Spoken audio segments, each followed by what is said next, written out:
Right now, breaking news on News Channel 8. Yeah, so police are on the scene of a double murder in Hillsborough County. 2 people shot and killed outside of a home in Lutz.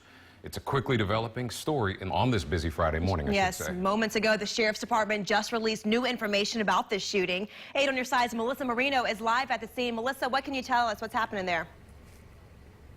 Hey, good morning. So still an active scene. Take a look here. Behind the crime scene tape, you can see deputies are here. They are trying to piece together what exactly happened here at the scene. Now, we do know 2 men are dead after being shot behind the home that you see right here. And you can see deputies are behind the home right now with flashlights looking around for evidence. Now, the sheriff's office, as you mentioned, just updated us.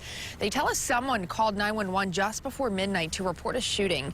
It happened at a shed behind the home on the 15,000 block of North 23rd Street. People who live in the home tell investigators the shed is being used as a makeshift recording studio. A witness says multiple people were inside that shed or studio when the shooting happened, and the 2 men died from here at the scene. Now, right now, investigators, we are told, are interviewing witnesses. However, they tell us they do not believe this shooting was random. We're going to be out here all morning long and continue to keep you updated on the very latest. Back to you guys.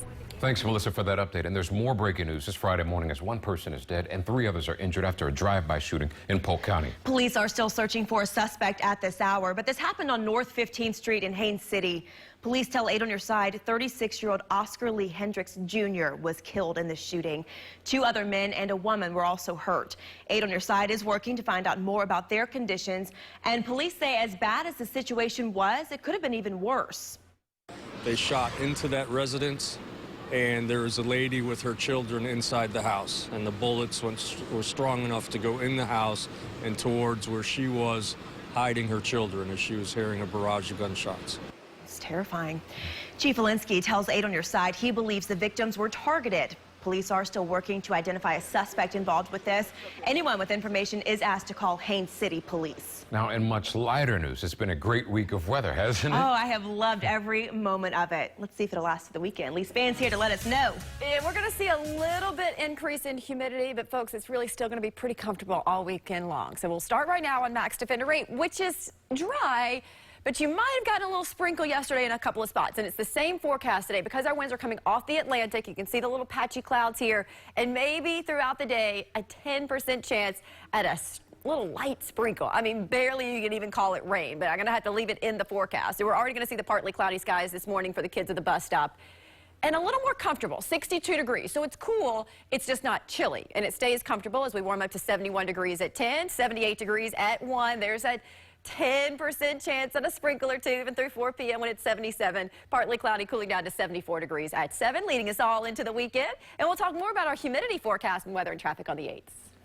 All right, thank you, Lee. Here are some of your top stories this Friday morning. Today, Pfizer is expected to file its vaccine with the FDA for emergency use authorization. And as soon as that vaccine is ready to go, guess what? Tampa General Hospital will be one of 4 hospitals in the state of Florida to roll it on out. According to Governor Ron DeSantis, 40 million doses will be available nationwide. At this point, it's unclear how many of those would actually come to our state of Florida.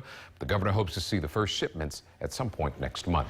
And student athletes from Hillsborough County are recovering this morning after their bus crashed in Hernando County. It's not clear what caused the crash or how many students were injured. The Hernando County Sheriff's Office says no injuries appear to be life-threatening. The unofficial election results are starting to firm up as Georgia has finished its hand recount and the audit upheld the result of the presidential race, declaring President-elect Joe Biden the winner in that state. The time is 4:34 and the Sarasota County Nursing Home is dealing with the COVID-19 outbreak. Sunset Lake Health and Rehabilitation Center is a 120-bed facility in Venice. Now, the latest Department of Health data shows 55 residents and 33 staff had the virus as of Tuesday. That makes a total of 88 cases at this facility. Management tells 8 on your side everyone with a positive test result has been isolated. But a woman whose father once lived at the center says that number of cases is worrying. They told me they had a policy for, quarantining and keeping people isolated and separate and checking them, and so that that it didn't spread within the facility. That's a huge number. That's really sad. When 8 on your side asked if the facility had made any changes in policy during the outbreak, we were told they are not allowing visitors for the time being. Time is 4:35, and 75-year-old Mildred Matthews battled COVID and won. But it wasn't easy. You see, the virus took a toll on her, and she was forced to learn how to walk and talk again. Now I do my own showering. I put my own clothes on. It takes a long time, but I can do it. Now Mildred is fighting another battle. This time, it's her insurance company. The bills keep coming, keep piling on, and the debt continues to grow. Her daughter says she doesn't understand why insurance won't pay up. It's just been a back and forth thing with them, and it's sad because, you know, you pay your insurance premium, and they're older people. Now, we reached out to Mildred's insurance company, and a rep put out a statement to us saying in part that, quote, "We are looking into this matter and will follow up as soon as possible." Well, we have spent months cleaning and disinfecting every surface of our home, but is that really necessary? When it comes to sitting across from an infected person or touching a surface that has COVID, scientists say the difference is clear.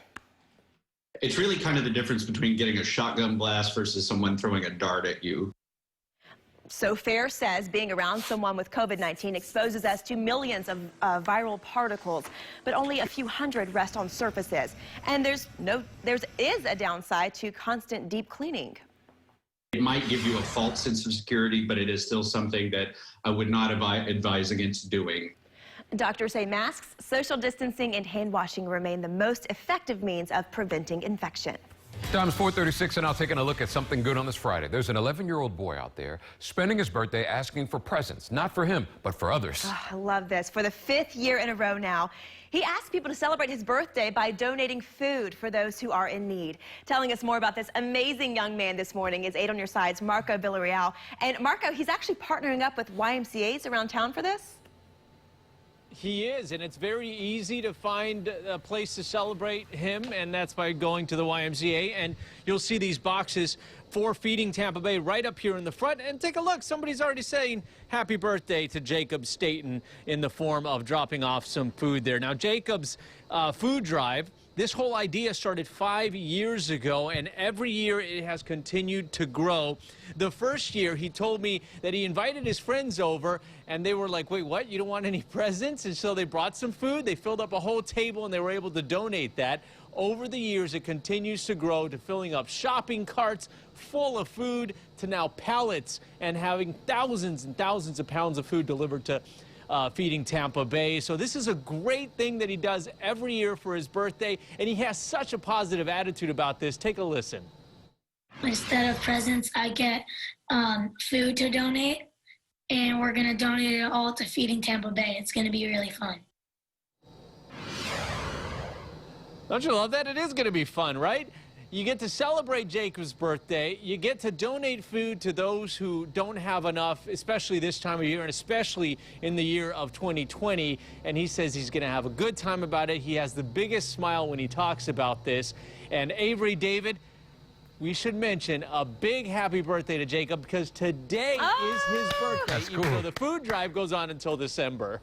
Well, happy birthday to awesome. him. Oh, my goodness. And what a perfect time for this to be happening too, Marco, because I know some of these food banks are practically begging for people to help out with them. So kudos to him. Big Shout happy out birthday. to him. He's so young, but he gets what life is all about already. Absolutely. Great story. All right, time to check in with Lee Spann. All right, well, this morning it's a little milder, meaning there's a chill in the air, but nothing like what we've been dealing with the last couple of mornings. If you take a look along I-4 in Lakeland, already got a couple of drivers out there this morning, 62 degrees, and you're feeling that breeze coming out of the east. And as I mentioned, it's that east wind that's going to play such a big role in our forecast, bringing in at least some tiny sprinkles at a time. But you'll also feel the breeze. I mean, it's 5 miles per hour in Winter Haven, but it's 12 miles per hour in Venice right now, 13 in St. Petersburg. No stronger gusts at this point, but it's that general wind out of the east throughout the day today, which is going to push in a couple of clouds. It's also what makes it a little milder because it keeps that humidity raised just a bit. Not to uncomfortable levels, but not as dry.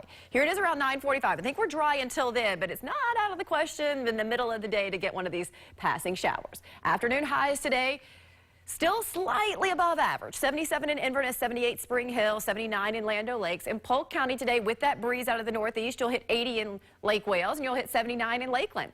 Let's check in with traffic on the 8s on this Friday. All right, thanks, Lee. Good morning, everybody. Yes, it is Friday, and I already have an accident to talk about early at 4:38 this morning, but this one is in Brandon and doesn't seem to be impacting traffic too much here. It is associated with the roadblock, so it's right along Brandon Boulevard, right near that I-75 exit. Right now, the outside westbound lane is blocked. But the good news is, once you get past that, it'll be smooth sailing along I-75. This is a live look right near that State Road 60 exit. For any folks getting ready to leave the house anytime soon, just about a 10-minute drive from Brandon into downtown Tampa. Back over to you. Thank you, ladies. I want you to imagine paying for a waterfront property and then not being able to use it. That would really stink. Yeah. It's been a reality for a Pinellas County family for months now. And when the problem persisted and the county failed to step up, they knew they could trust Aid on Your Side to help them out. Also, it's the season of giving. Whether it's be food, money, or time, Aid on Your Side is helping you help others this holiday season.